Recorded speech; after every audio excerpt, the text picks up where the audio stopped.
Hi, my name's Michael O'Hare. I'm an ex-CEO, philanthropist, all-round life coach, and the author and founder of the worldwide acclaimed Best in Business seminars. Here are my top 10 tips for running the best business meeting.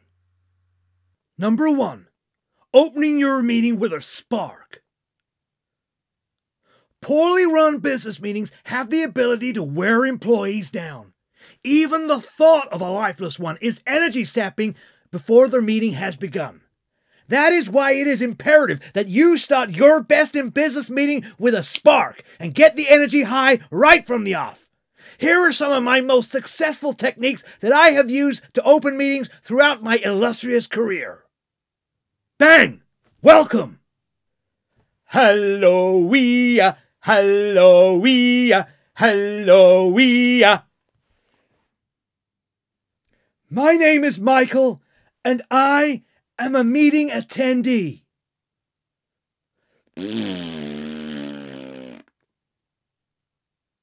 I guarantee that these simple yet highly successful techniques will have your meeting attendees on their toes at the start of any meeting you host, guaranteeing you their undivided attention from the off.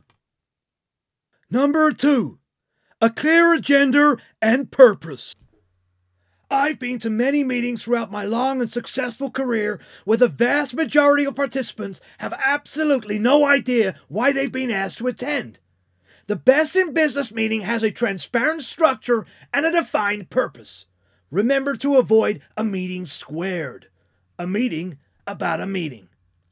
It's important a decision is made, a proposal accepted, and progress is made. Remember, a meeting squared is a meeting wasted. So what are the standard agenda points that should be used in your Best in Business meeting?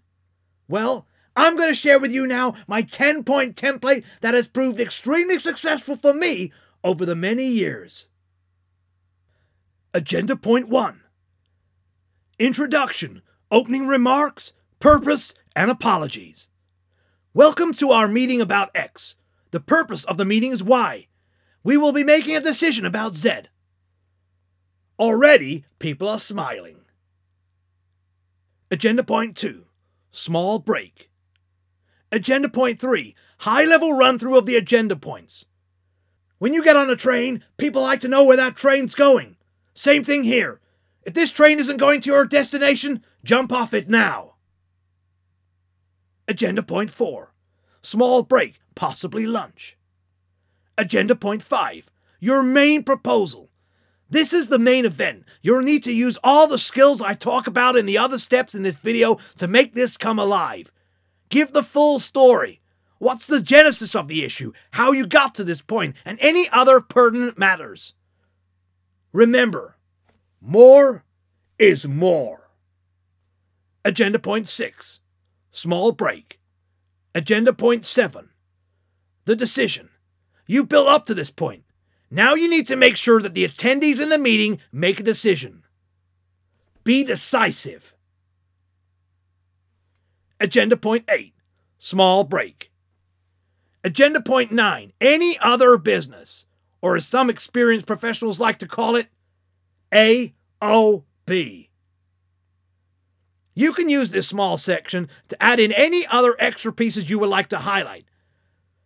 I usually use this section to end my Best in Business meeting on a light-hearted note, possibly where we're going to have our Christmas lunch this year, what I'll be doing this weekend, or the announcement of an unexpected pregnancy within the team. Agenda Point 10. Decamp to the coffee area or back to our desks. As you can see, my agenda provides direction, clarity, and a transparent decision-making process. I encourage you to use it in your Best in Business meetings. Number 3. Lathering. And God said to Adam, "Thou shalt use the hands I have given to aid you in the spoken word." That's a direct quote from my first autobiography and still holds true today in the commercial world. Hand gestures, or as I like to call it, lathering, are essential to delivering your best in business message with added gravitas and should be used in all your best in business meetings. Here are some of the best examples I have used in my most successful business meetings. Everyone, I know what the last few weeks have been like. Overcoming a series of obstacles.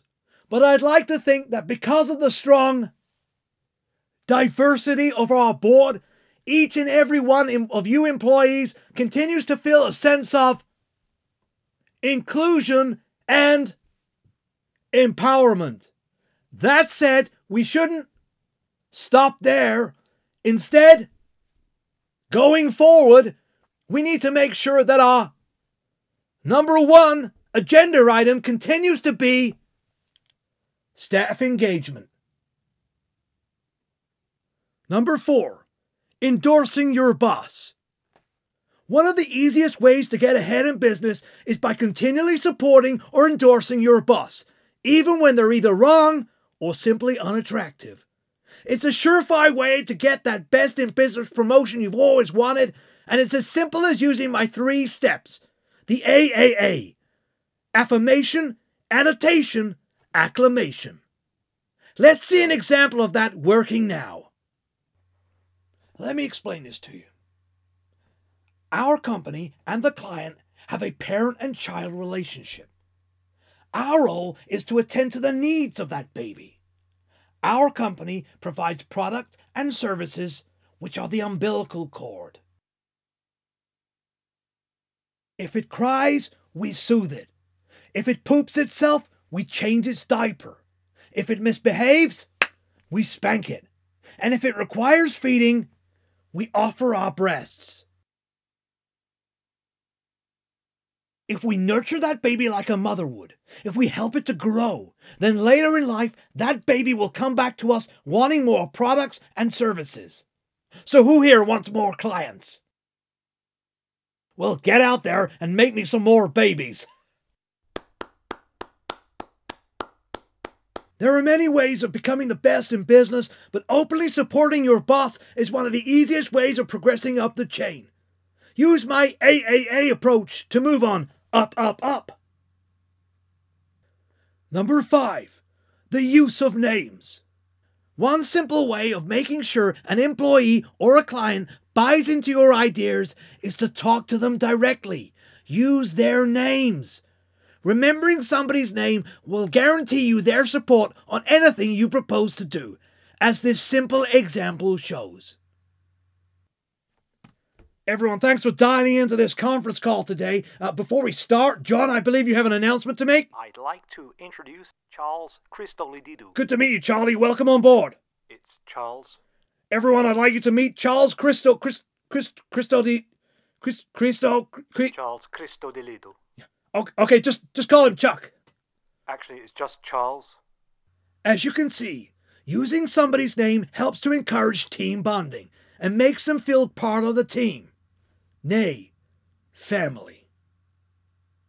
Number 6, different approaches for different individuals.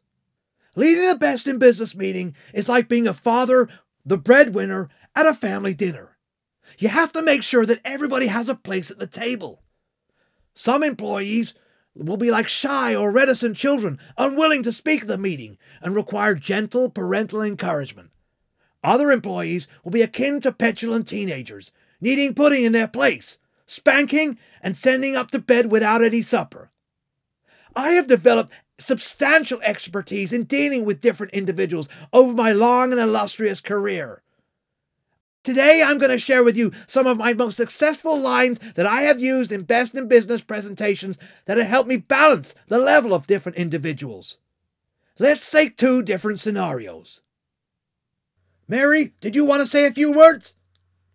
That's right. Well done. Good girl. Yes, you can do this. Come on. Come on. That's right. That's right. Speak up. Enunciate. No, wrong. S and S. Sit down and stum. That's quite enough from you. Please, lady, let the man speak. Note how the lines balance encouraging words with a firm hand. If you can be flexible to the different personalities in the room, encouraging the meek, suppressing the dominant, you will underline your authority, own those individuals, and evidence yourself as the strongest leader of meetings. Number 7. Meeting icebreakers. It's important that the best in business meeting starts off the right way. If you want people to feel relaxed and feel able to talk freely without the use of alcohol or illegal substances, the best in business meeting opens with informal and light-hearted conversation. Some of the most effective lines that I have used to open meetings over the years include, "I watched the English Soccer Cup at the weekend. What a great result for Manchester. My apologies for being late. I was stuck behind a woman driving an SUV. You can imagine. Looks like the weather's changing. I'll have to send my Polish secretary out on a few dry cleaning errands. Yes, thank you. I had a lovely weekend. I went to the Sea Life Center. How that place is not a UNESCO heritage site is beyond me. I noticed Peter Pan was on TV last night. Of course, what nobody told Wendy was, when Peter first met her, he was 64 years old." These meeting icebreakers are excellent for setting a relaxed yet appropriate tone for your best in business meeting. They serve as successful small talk conversation pieces, wonderful for those potentially awkward times before or after a meeting. An expert icebreaker will let others know in the meeting that they are the consummate meeting leader. Number 8. Use of dramatic language and flexible tone. A meeting should be an engrossing adventure, one in which all participants play an active role. As meeting leader, your role is the narrator, and it's your job to tell the story so that all the participants play their role at the right time. It's your job to tell the best story possible so that your colleagues understand, buy in, and act on your proposals. An excellent way of doing this is through the use of intonation and dramatic language. These tools are essential to the established orator and best in business communicator. Here are some of my most successful examples of me doing this. I took the client's hand in mine and looked him in the eye. It went deathly quiet, save for the gentle humming of a Brother fax machine in the corner. I held his gaze and whispered, "Donald, this time the deal hasn't worked out for you, but there are plenty more deals in the sea." He rested his head on my shoulder and wept bitterly. And look where he is now. I apologize for having this meeting in a windowless room. We usually only fire employees in this room. Unfortunately, John, this is one of those meetings. We got to the back nine and the momentum was building. The 10th, 11th, 12th, the client was driving really well. The deal of the century looked on. It couldn't have looked better. And then, the 18th, tragedy. A double bogey for the client. Suddenly the deal was in the balance. Clubs were being thrown, cursing was rife, the client was losing his mind, and the deal was slipping away from us. There was only one thing to do. I hit a triple bogey. And the deal was saved. Use of heightened language and dramatic pauses give added gravitas to any message you may be delivering. Number 9. Confident, affirming body language. Throughout all of my high-profile business meetings, it's not just been my expertise in the spoken word. Indeed, I have made extensive use of both positive and negative body language to convey subtextual messages to both clients and colleagues. In turn, this has helped me seal the business deal every single time. Here are some nonverbal body messages. See if you can interpret them. Yes, I agree with you. Absolutely. I'm thinking about what you're saying. I want you to listen to me. I'm willing to do what's necessary to complete on this deal. Yes, I've said and listened to enough, and I'm ready to end this meeting and go have my lunch. These examples are just some of my own, but I encourage you to use your own too. Think about the signals you'll be giving to various stakeholders and the messages you'll be delivering both orally and physically at your best in business meeting. Number 10. End your meeting on a positive note. No matter how challenging a message you've delivered, no matter how difficult a meeting has been, always make sure you end it on a positive note. You'll find that your fellow meeting attendees will appreciate you more as a best in business meeting leader. Some of the most successful and classic positive ending lines include: Julian, thank you for making time for this meeting this afternoon. There have been complaints about you eating at your desk, specifically eating cookies with your mouth open and slurping your tea. However, I do like your tie. Where did you get it from? Omar, even though we're terminating your contract with immediate effect, at least you're guaranteed sunshine for this long weekend with your wife and 5 kids. Everyone, even though it's been announced that there'll be no pay rise for the next 5 years, I brought in a bag of candy to perk everyone up. Justine, your output really has been de minimis over the last few months, notwithstanding that gross misconduct case. That said, we do appreciate you coming in. Notice how the little positive present at the end of the message makes the negative feedback far more easier to digest. My top 10 tips for running the best business meeting will have your fellow meeting attendees eating out of the palm of your hand as you demonstrate your full potential as a leader of meetings. Good luck with that best in business meeting.